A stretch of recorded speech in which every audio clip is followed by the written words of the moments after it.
नमस्कार दोस्तों, मैं हूं आलोक। स्वागत है आप सभी का आप सभी के अपने ही यूट्यूब चैनल आलोक्स ब्लॉग पर। इंडोर प्लांट्स जो कि हमारे गार्डन के अंदर बिना फूलों के रौनक लगा कर रखते हैं, इनके अंदर खाद देने से पहले हमको 100 बार सोचना पड़ता है, क्योंकि ये पौधे ना कि बहुत ज़्यादा सेंसिटिव होते हैं, बल्कि जो है अगर खाद की क्वांटिटी थोड़ा बहुत ऊपर नीचे हो गई या फिर जो है उस खाद के कारण पौधों में फंगस लग गया तो ये पौधे बहुत जल्दी ख़राब भी होने लगते हैं। मैंने जो सिंगोनियम कट करके लगाए थे, अब इनके अंदर अच्छी ग्रोथ आ गई है। अभी इस वाले के अंदर जो है एक दो स्टेम्स जो हैं अच्छी नहीं ग्रो करी हैं, बाकी सभी जो है अच्छी ग्रो कर रही हैं। और मैंने पर्पल हार्ट के साथ इनका एक बहुत खूबसूरत सा कॉम्बिनेशन जो है बनाने की कोशिश की है। तो बात हो रही थी खाद की। वर्मी कंपोस्ट या गोबर की खाद, इन दोनों में से गर्मियों में क्या देना चाहिए? तो वर्मी कंपोस्ट हो या फिर गोबर की खाद हो, गर्मियों के समय में जो है हमें बार बार सॉलिड फर्टिलाइज़र देने से पौधों को बचना चाहिए। गोबर की खाद जहाँ उसकी तासीर बहुत ज़्यादा गर्म होती है, अगर हम पौधों में थोड़ा ज़्यादा क्वांटिटी में इसको डाल देते हैं तो हमारे पौधों के मरने के चांसेस बन जाते हैं। वहीं पर अगर बात करी जाए वर्मी कंपोस्ट की, तो वर्मी कंपोस्ट भी जो है अगर आप ज़्यादा क्वांटिटी में देते हैं या फिर बार बार रिपीट करके देते हैं तो वो उसके एक्सेस की वजह से भी पौधे हमारे ख़राब हो सकते हैं। ऐसे में हमें अपने पौधों को लिक्विड फर्टिलाइज़र प्रोवाइड करना चाहिए, जिनके अंदर अच्छी क्वांटिटी में हमारे पौधों को न्यूट्रिशंस में मिल जाएं। मिट्टी के स्ट्रक्चर्स को भी लिक्विड फर्टिलाइज़र अच्छा करने का काम करते हैं, मिट्टी के अंदर नमी को बनाए रखने में सहायक होते हैं।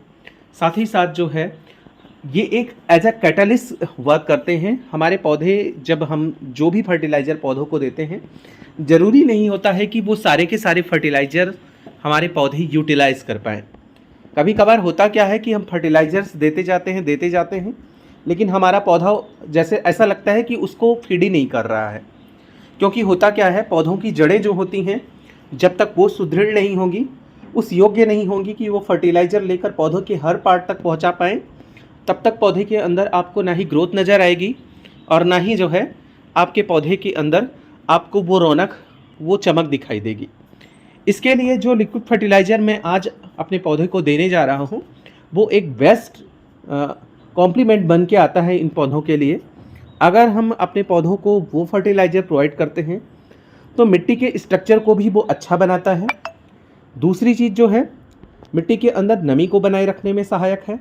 तीसरी चीज़, उसके अंदर माइक्रो और मैक्रो न्यूट्रिएंट्स होते हैं, जो कि हमारे पौधों को ग्रोथ में और उनकी चमक दोनों बनाए रखने में बहुत ज़्यादा हेल्पफुल होते हैं।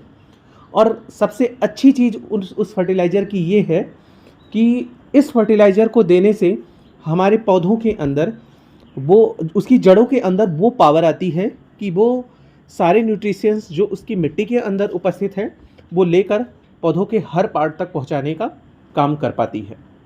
तो चलिए मैं दिखा देता हूं सबसे पहले वो फर्टिलाइज़र है क्या। ये फर्टिलाइज़र है आपका ह्यूमिक एसिड।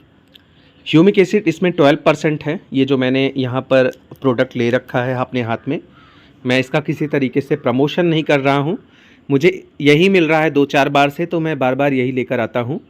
इसमें ह्यूमिक एसिड 12% है, लेकिन मैं यहाँ पर आपको नज़दीक से दिखाना चाहूँगा।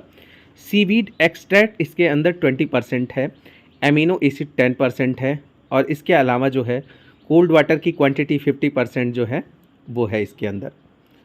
तो ये यूज किया जाता है किसी भी पौधे के स्वास्थ्य को अच्छा बनाने में। और किस तरीके से अच्छा बनाता है मैं आप लोगों को पहले भी बता चुका, फिर से बताता हूँ। मिट्टी का स्ट्रक्चर अच्छा करना, मिट्टी के अंदर नमी बनाकर रखना, पौधों की जड़ों को जो है प्रोटेक्ट करने के साथ साथ उसको इस योग्य बनाना कि वो न्यूट्रिएंट्स, माइक्रो और मैक्रो न्यूट्रिशंस लेकर पौधों के हर पार्ट तक पहुंचा पाएँ। और साथ ही साथ इसके अंदर भी माइक्रो और मैक्रो न्यूट्रिएंट्स दोनों ही उपस्थित होते हैं। और इसके अंदर पौधों की नाइट्रोजन की क्वांटिटी भी बहुत अच्छी होती है, जो कि इंडोर प्लांट की ग्रोथ में बहुत हेल्पफुल होती है। और लगभग जो है इसके अंदर आयरन, कैल्शियम, मैग्नीशियम, हर चीज़ की उपस्थिति बराबर होती है। तो इसका इस्तेमाल कैसे करना है, ये आपका लिक्विड फॉर्म में भी आता है और सॉलिड फॉर्म में भी आता है। आपको इसका, जैसे ये 10 लीटर पानी है, तो 10 लीटर पानी के अंदर ज़्यादा क्वांटिटी नहीं लेनी है। लगभग एक ढक्कन के आसपास इसमें नाप बनी है, मैं आप लोगों को नज़दीक से करके दिखाता हूँ। ये देखिए 10 लीटर पानी के अंदर लगभग इसका हम 50 ml डालेंगे और अच्छे से जो है 5 मिनट के लिए रख देंगे। हालांकि ये बहुत इजी सेल्यूबल होता है, जैसे ही हम डालते हैं ये पानी के अंदर अच्छे से घुल जाता है। यही इसकी बेस्ट क्वालिटी होती है कि ये तुरंत यूज करने लायक हो जाता है। इसका पौधों के ऊपर कोई साइड इफ़ेक्ट नहीं दिखाई देता, इसलिए ये इंडोर प्लांट के लिए एक बेस्ट फर्टिलाइज़र बन के सामने आता है। इसके क्या क्या गुण हैं मैंने आप लोगों को ऑलरेडी बता दिए। अब इस थोड़ी देर के लिए हम इसको रखेंगे और उसके बाद जो है डायरेक्टली हम इसे अपने पौधे के ऊपर इस्तेमाल कर सकते हैं। लगभग 5 मिनट इसको रख लेने के बाद जो है ये अच्छी तरीके से मिट्टी के अंदर मतलब पानी के अंदर घुल जाता है, क्योंकि इसमें कोल्ड वाटर की क्वांटिटी भी अच्छी होती है। उसके बाद एक डेफिनेट क्वांटिटी लेनी है हमें, उसके मेजरमेंट के लिए एक बर्तन लेना है। इसी जो अभी आप लोगों को बोतल दिखाई उसी का पुराना मेरे पास था बोतल, तो उसी का यूज मैं कर रहा हूँ।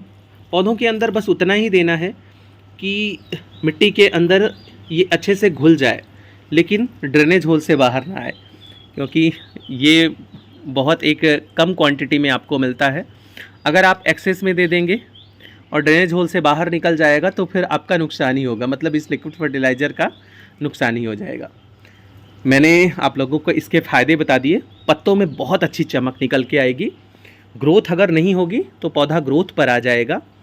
और इसके अलावा जो है अगर पौधे के अंदर फुटाव नहीं हो रहे नए नए, वैसे बहुत सारे पौधे होते हैं जो नीचे से नए फुटाव लेते हैं, तो उसमें ये भी बहुत ज़्यादा हेल्पफुल है। मनी प्लांट को घना बनाना हो, उसके पत्तों में चमक लाना हो, उसके लिए भी ये लिक्विड फर्टिलाइज़र बहुत काम का है। तो अभी मैं अपने सारे पौधों को ये लिक्विड फर्टिलाइज़र दे देता हूँ। कैसी लगी आपको मेरी ये वीडियो कमेंट सेक्शन में जाके ज़रूर बताइएगा। हाँ, एक चीज़ और बताना मैं भूल गया, इसका स्प्रे करके भी आप अपने पौधों को दे सकते हैं पत्तों के ऊपर। जैसे आज मैंने पानी में दे दिया, अब 1 हफ्ते बाद या फिर 15 दिन बाद ही इसे हम स्प्रे करके अपने पौधों की पत्तियों पर डाल देंगे। तो इस वीडियो को यहीं पर एंड करते हैं, मिलते हैं आप लोगों से नई वीडियो में। तब तक के लिए bye bye and take care.